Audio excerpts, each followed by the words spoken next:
लोकसभा चुनावों के 3 चरण पूरे हो चुके हैं और चुनाव अब अपने चौथे चरण की ओर है। 3 चरणों के मतदान को लेकर चुनाव आयोग के शुरुआती आंकड़े बदलने के बावजूद पिछले चुनावों से मतदान का प्रतिशत बेहद कम नजर आया। जमीन पर भी चुनाव बेहद ठंडा और अनअपेक्षित सा दिखा।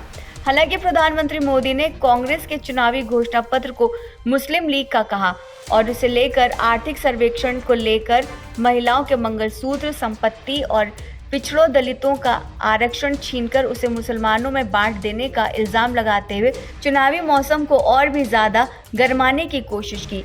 और अब तो खुद प्रधानमंत्री मोदी ने तेलंगाना की चुनावी सभा में इल्जाम लगाया कि जो राहुल गांधी पिछले 5 साल से रोज अंबानी अडानी के नाम की माला जपते थे, अब उनका नाम तक नहीं ले रहे। क्या उनके साथ कोई डील हो गई है और क्या बोरों में भरकर टैंपों में लाद कर काला धन उनके पास आ गया है?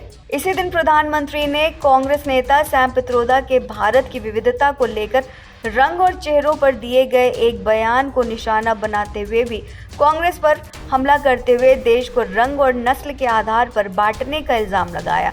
अपने नेता के इस चुनावी राग में गृह मंत्री अमित शाह, रक्षा मंत्री राजनाथ सिंह और पार्टी अध्यक्ष जेपी नड्डा समेत सभी भाजपा नेताओं ने अपना स्वर शामिल करके इन मुद्दों को और भी ज्यादा हवा दे दी है। वहीं कांग्रेस की बात करें तो कांग्रेस के वरिष्ठ नेता राहुल गांधी बीजेपी के जीतने पर संविधान बदलने, लोकतंत्र खत्म करने और पिछड़ों, दलितों, वंचितों और गरीब सरवरों के अधिकार छीनकर सब कुछ चंद उद्योगपति मित्रों को देने का आरोप भाजपा और प्रधानमंत्री मोदी पर लगातार लगा रहे हैं। भले ही मोदी ने राहुल पर अंबानी अडानी का नाम लेने की बात कही हो, लेकिन राहुल न सिर्फ अडानी का नाम ले रहे हैं बल्कि मोदी के इल्जाम का जवाब देते हुए भी अंबानी अडानी का नाम लेते हुए उनके यहाँ ईडी, सीबीआई भेजने की बात कही है।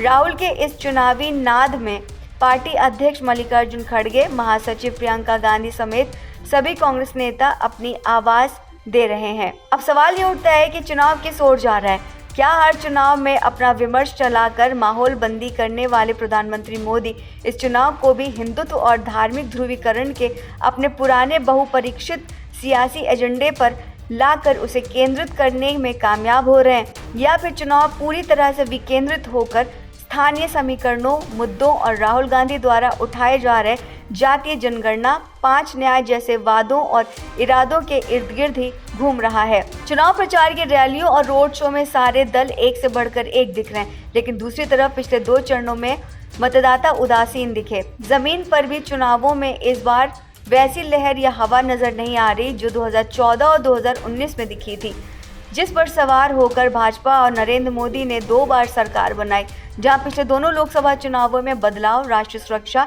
हिंदुत्व की चाशनी में राष्ट्रवाद की घुट्टी और हिंदू मुस्लिम ध्रुवीकरण जैसे राष्ट्रीय विमर्श और केंद्रीय मुद्दों का जोर रहा। उन दोनों चुनावों में मतदाताओं ने न जात देखी न दल, सिर्फ देखा तो नरेंद्र मोदी का चेहरा और यकीन, उनके वादों पर भरोसा जताया। लेकिन इस बार का चुनाव किसी एक या 2 राष्ट्रीय मुद्दों पर न होकर पूरी तरह विकेंद्रित हो गया है। हर राज्य, हर लोकसभा क्षेत्र में अलग अलग मुद्दे, अलग अलग समीकरण और परिस्थितियों का जोर है।